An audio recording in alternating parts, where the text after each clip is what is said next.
डाण्या वाघ याच्या पलीकडे दुसरं कुठलं विशेषणच या व्यक्तिमत्वाकडे पाहून सुचत नाही.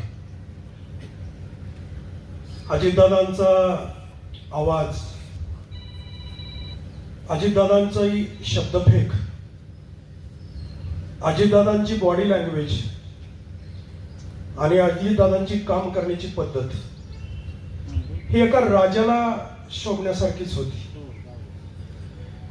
त्यांचं जाणं ज्या पद्धतीनं झालं, ज्या पद्धतीनं ते कामात होते,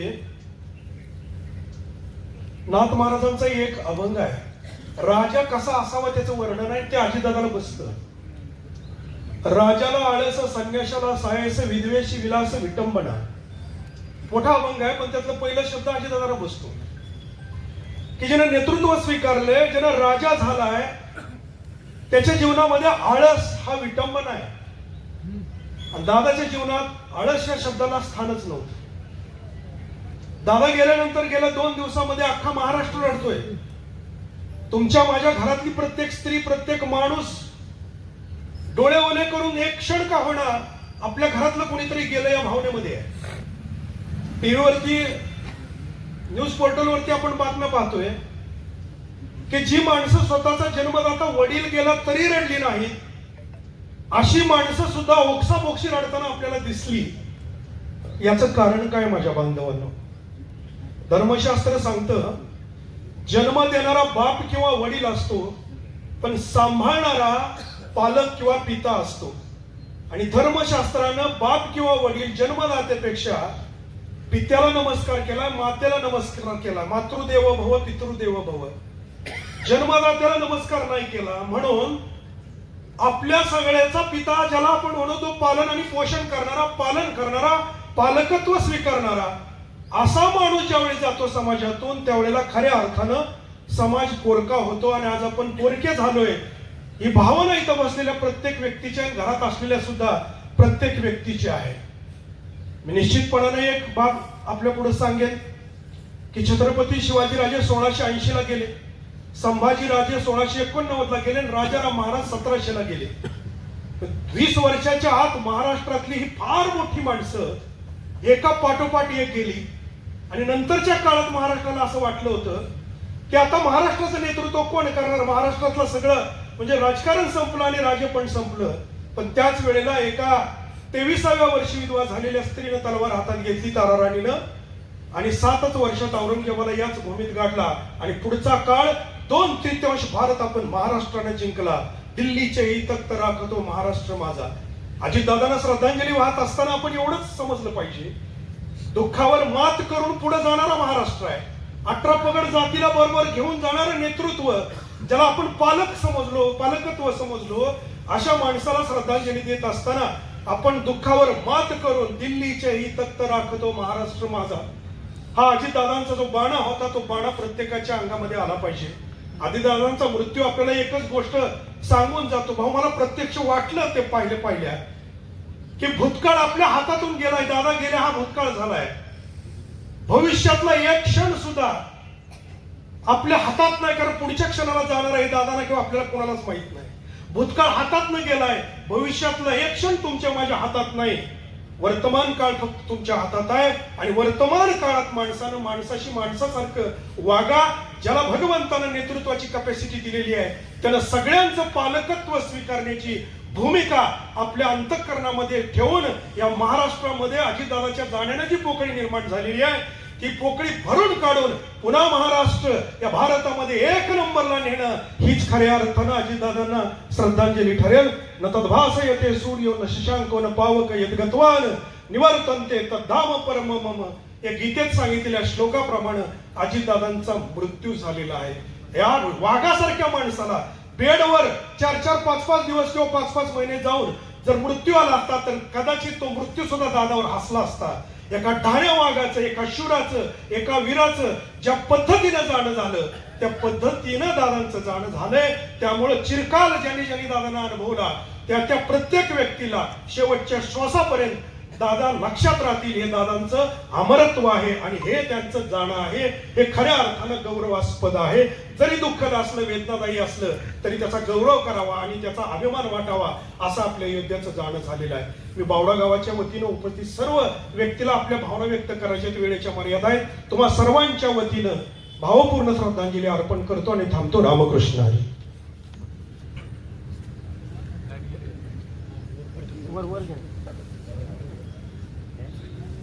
आदरणीय अजितदादांना श्रद्धांजली अर्पण करण्याकरता म्हणून बावडामध्ये आयोजित केलेल्या शोकसभेमध्ये उपस्थित सर्व बावड्यातील बंधू, घटना सर्वांना माहीत आहे, व्यक्ती सर्वांना माहीत आहे. त्यांचं वागणं बोलणं हे समाजामध्ये कसे राहिले, कशा पद्धतीनं वागले, काय निर्णय त्यांनी केले हे सांगण्याजोगं आपण इतके मोठे नाही आहोत. एवढं त्यांचं कार्य मोठे आहे. आणि या महाराष्ट्रामध्ये म्हणजे घरामध्ये एखाद्या मोठ्या मुलाला दादा म्हटलं जातं, तसं ह्या महाराष्ट्रामध्ये 2 दादा होते, एक वसंतदादा आणि त्यांच्यानंतर अजितदादा. अशी त्यांची ओळख महाराष्ट्रामध्ये त्यांनी निर्माण केली. उदाहरण सांगतो, पुणे जिल्हा मध्यवर्ती बँकेची धुरा 1991 सालापासून त्यांच्या हातामध्ये. त्या बँकेचा ताळेबंद जर आपण पाहिला तर सतत उंच असा ताळेबंद, म्हणजे शिलकीचा ताळेबंद नेहमी आजपर्यंत आपल्याला पाहायला मिळतो. आणि म्हणून मी सर्व शेतकरी बांधव, सभासद बांधव, बाजीराव विविध कार्यकारी सेवा संस्था, यशवंत विविध कार्यकारी सेवा संस्था या सर्व सभासदांच्या वतीनं, बावड्याच्या वतीनं मी त्यांना आदरांजली वाहतो आणि मी थांबतो. असलेले सर्व शोकाग्रस्त बंधू, या ठिकाणी भैया पाटलांनी सांगितलं की बऱ्याच सभा अजितदादांच्या या ठिकाणी झाल्या आणि लोक दिसल्यानंतर दादांना आनंद वाटायचा. अशा प्रकारचा सर्वांभिमुख असा नेता आपल्यातून निघून गेला. खरा हा निधडा छातीचा नेता असायचा. डॉक्टरांनी सांगितलं खरा ढाणे वाघ आहे. ढाणे वाघाची सुद्धा तुलना डॉक्टर साहेब अपुरी पडते. सर्व समाजामध्ये असा लोकप्रिय नेता असलेला अजितदादा, निधड्या छातीचा. एखाद्या गरिबाने, एखाद्या कार्यकर्त्याने अडचणीचं काम सांगितलं तर ते नियमात बसून कसं होईल अशा पद्धतीने काम करणार नाही. बुधवारचा दिवस महाराष्ट्राच्या दृष्टीनं, देशाच्या दृष्टीनं, आपल्या सर्वसामान्यांच्या माणसाच्या दृष्टीनं काळा दिवस या ठिकाणी आला. 28 तारखेला, 18 तारखेला, आपलं 17 तारखेला फॉर्म भरायची मुदत संपली.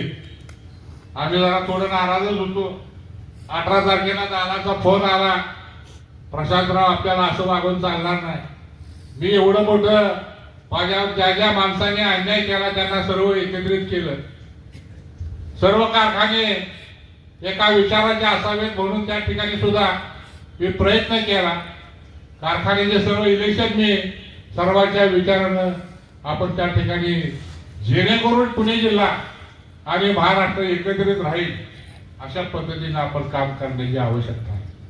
तुम्ही घाबरू नका, आम्ही आहे तुमच्या पाठीमागे. दादावरले कसली कामं आणा, आम्ही निश्चितपणानं विकासाच्या बाबतीत आम्ही आपल्याला सहकार्य करू. दादा म्हणजे दादा तुमचा अधिकार आम्ही पाळू. दादाचा फोन ठेवला आणि कामाला लागलो. 28 तारखेला मी दादांना फोन करणार होतो, दादा आम्ही कामाला लागलो अशा पद्धतीने मी फोन करायला 28 तारखेला सकाळी 18:14 ताईला मी दाखवलं की दादाशी मला बोलायचंय. त्याच्या पेन सांगितले दादा आताच मला बस. बारामतीला गेले, बारामती गेल्यानंतर फोन लावा. आम्ही एक अर्धा तास वाट बघितली, नाश्ता केला. संग्राम म्हणून दादाला फोन कर, दादा बारामतीत आले असतील, आपल्याला फोन करायला सांगितलं आपण करू. तर दुर्दैवाने दादाचं अकस्मात निधन झालं. अशा प्रकारची वाईट वार्ता कानावर आली. अक्षरशः वाईट वाटलं. हा एवढा तोला मोलाचा नेता आपल्याला सोडून गेला. आपल्या महाराष्ट्राला एक कलंक लागलेले आहे. मग असे डॉक्टर साहेबांनी सांगितलं शिवाजी महाराजांनी स्वराज्य स्थापन केलं, त्यांचं सुद्धा आयुष्य अल्प होतं. वसंतदादाचं असतील, विलासराव देशमुखाचे असतील, गोपीनाथ मुंडेजीचं असेल, ही कर्तृत्ववान माणसं अल्प ह्याच्यात कारकिर्दात ते आपल्याला सोडून गेले, नेत्याने घाला घातला. परंतु मित्रांनो, एक आपल्याला या ठिकाणी सांगू इच्छितो, त्यांची फॅमिली अशी आहे, सुनीत्राताई असू द्या, तुमच्या सुप्रियाताई असू द्या, त्यांची मुलं असू द्या, सर्व एका माणुसकीतली जनतेची माणसं आहे. त्यांना कशा प्रकारचं कुठलं काम सांगा तरी नाही हा शब्दच निश्चित त्यांच्या डोक्यामध्ये बसतो. म्हणून आपल्याला एवढं एकच काम करायचं, ज्यांनी आपल्याला आदेश दिलेला आहे त्या आदेशाचं पालन आपण काम करण्याचं आपलं कर्तृत्व आहे. म्हणून उद्याच्या ज्या काय त्या आपल्या घटना घडणार आहेत समाजाच्या दृष्टीनं, इलेक्शनच्या दृष्टीनं, आपण दादांना, त्या दादाच्या विचाराच्या माणसांना, उमेदवारांना आपण मतदान करून दादांना चांगल्या प्रकारची आदरांजली व्हावी अशा पद्धतीचं वातावरण या ठिकाणी दादांनी आपल्या पुणे जिल्ह्यामध्ये त्याचं एक मानस होतं. संस्था, सगळ्या संस्था माझ्या ताब्यात आहे. उद्या महाराष्ट्रामध्ये कशा प्रकारचं वातावरण चालू आहे हे सर्वांना माहित आहे. म्हणून दादांनी ती परिस्थिती ओळखून सर्व एक समाज केला, एक कार्यकर्ता केला आणि ही सुद्धा संस्था ही माझ्या ताब्यात माझ्या विचारानंच चालली पाहिजे, की जेणेकरून सर्वसामान्य कार्यकर्त्याला, मतदाराला, समाजाला माझा त्याचा उपयोग होईल अशा पद्धतीतून त्यांचे दूरदृष्टी असणारा नेता आपल्यातून गेला. म्हणून या ठिकाणी दादांना आणि पवार फॅमिलीला या ठिकाणी जे वाईट घटना घडलेल्या आहेत त्यांना चांगल्या पद्धतीचं आयुष्य आणि लाभावं अशा प्रकारचं मी या ठिकाणी पाटील फॅमिलीच्या वतीनं मी आदरांजली वाहतो आणि या ठिकाणी थांबतो.